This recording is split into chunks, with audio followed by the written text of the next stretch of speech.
예, 노회찬 의원님 수고하셨습니다. 최재천 의원님 질의하시겠어요? 예. 예.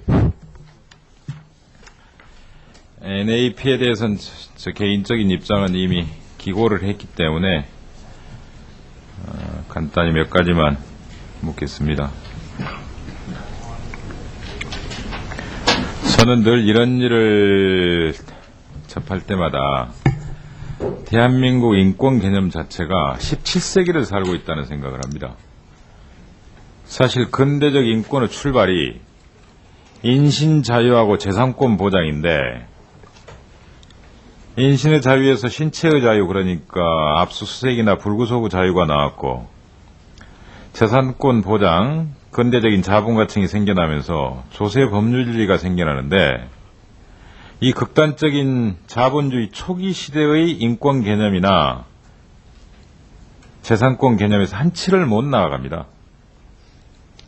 그래서 재산권은 이미 절대주의 원칙에 빠져 있고, 자유권은 인신의 자유만이 최고의 자유라고 생각하고 나머지 자유에 대해서는 어떠한 관심도 없어요. 신체의 자유하고 자기 재산에 대한 자유만 보장되면 이 나라의 헌법상 보장된 기본권 인권은 다 보장된 줄로 착각하는 데서 저는 NAP 소동이 일어난다고 생각합니다. 어떻습니까? 우리 위원장님 생각은?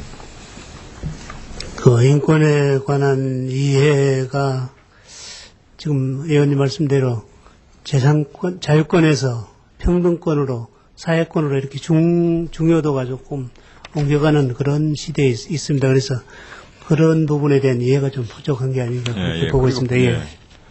그리고 다수자의 인권은 이미 법규나 사회적으로 보장되어 있기 때문에, 사회 상식으로조차도 보장되어 있기 때문에 인권이 할 필요가 없는 겁니다.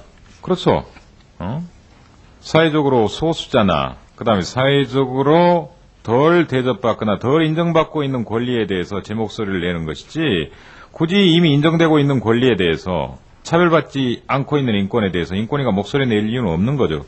그것 자체가 인권위의 존재 이유입니다. 그런데 저는 인권위가 맨 처음에 생길 때부터 기존 권력기관들로부터 철저히 탄압을 받고 생겨나다 보니까 여전히 사회적으로 위축되어 있고, 현실적인 집행기구로서 힘은 주어지지 않고 있고, 가장 부정적인 의미의 위헌성만 강조되고 있고, 이런 것들이 저는 인권의 최고 위기 국면이라고 생각을 합니다.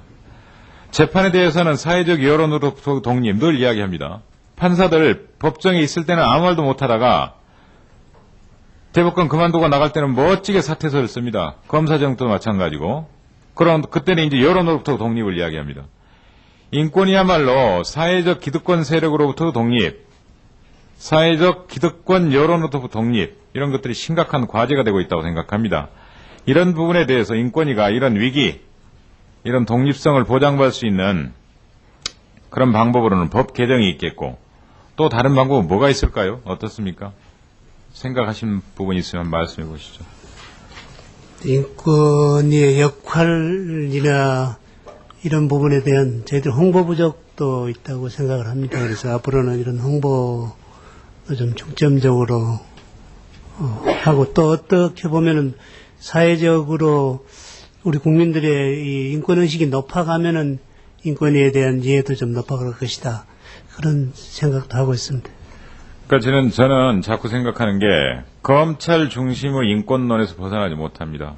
검찰이 자꾸, 검찰과 경찰이 서로 수사권 조정을 놓고 자신들이 인권 보장을 최후 보루다 이런 식으로 이야기하면서 다투고 있는데, 그리고 이번에 법무부에서 인권국을 신설하는 것도 저는 같은 맥락으로 그렇게 탐탁지 않게 바라보고 있는데요.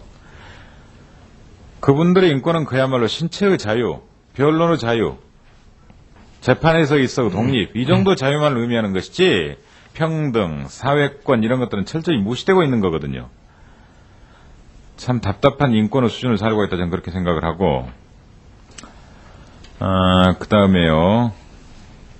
지금 시대적으로 저는 전번에 그 인권위에서 사진집 낸 거, 외국인 노동자나 그 다음에 혼혈인들의 삶에 대한 사진집을 정말 충격적으로 바라보고 저희 애들한테도 가서 이야기해주면서 보여준 적이 있습니다만, 이번에 미국 슈퍼볼에서 우리 미식축구 선수 그 이야기 나오니까 갑자기 혼혈인 문제가 생기고, 또 한국에서 외국인 노동자들, 그다음에 의료보호 혜택을 받지 못하고 있는 사람들 이런 것들에 대해서 최근 들어 갑자기 집중 조명되고 있는데 그런 점에서 저는 우리 인권위가 수년 전부터 이런 부분에 대해서 관심을 제고시키고 때로는 만화로, 때로는 영화로, 때로는 사진집으로, 때로는 책자로 그런 작업을 하고 있는 점을 높이 평가합니다.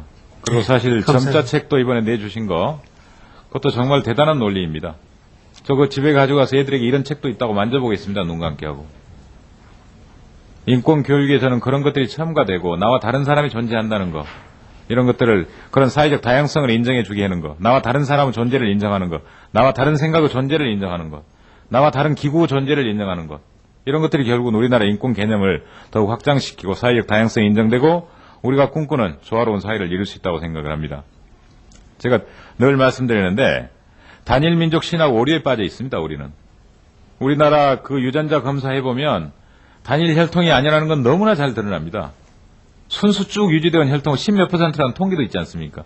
그야말로 혼혈민족인데 우리 스스로 배그민족 해가지고 우리 피부 모습, 얼굴 모습이 똑같다고 해가지고 단일민족 신화에 빠져 있는데 이런 부분에 대한 편견, 오류, 그다음에 차별화된 인권 개념을 인권위가 나서서 잘 좀 시정해 주기를 희망을 합니다.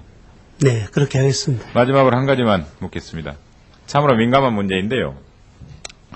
북한 인권에 대한 문제도 그렇습니다. 얼마 전 한미 전략대화에서 사실상 인권 문제에 대해서 한미가 궤를 같이 하기를 이런 식으로 합의를 했고 그 다음에 올해 미국의 북한 인권법에 따른 예산을 보면은 이미 북한 인권법이 생겨났을 때 예산이 그대로 편성이 되어 있습니다. 우리는 이미 북한에 라디오 같은 거 던지는 걸 멈췄습니다만은 이번 미국에서 북한 인권에 대한 예산을 보니까 이를테면 라디오 갖다 주는 거, 그 다음에 난민들 실태조사하는 거, 난민 받아들이는 거 이런 것 7개 항목에 걸쳐서 제가 지금 정확히 기가 안 납니다만 그런 예산이 편성돼서 올해 그대로 집행되게 됩니다. 이런 것들이 북한에 대한 저는 압력이나 봉쇄로 받아들여지지 않기를 철저히 희망을 합니다. 다만 이제 북한 인권에 대한 관여도 어찌할 수 없는 상황이 됐습니다. 1분만 더 드리겠습니다. 통일부나 외교부 예산에 북한 인권 관련 예산이 편성이 돼버렸습니다. 그래서 어떻게든 집행을 해야 됩니다.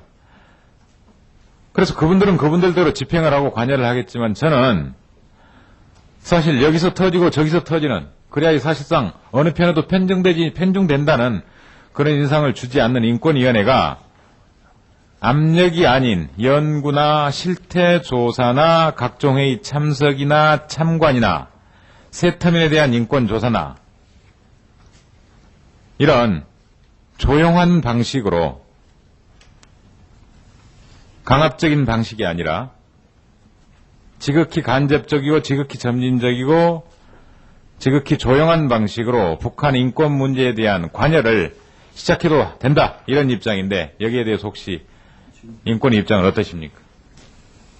네, 의원님 말씀을 잘 참작해서 저희들 논의를 하겠습니다. 예, 마치겠습니다. 예.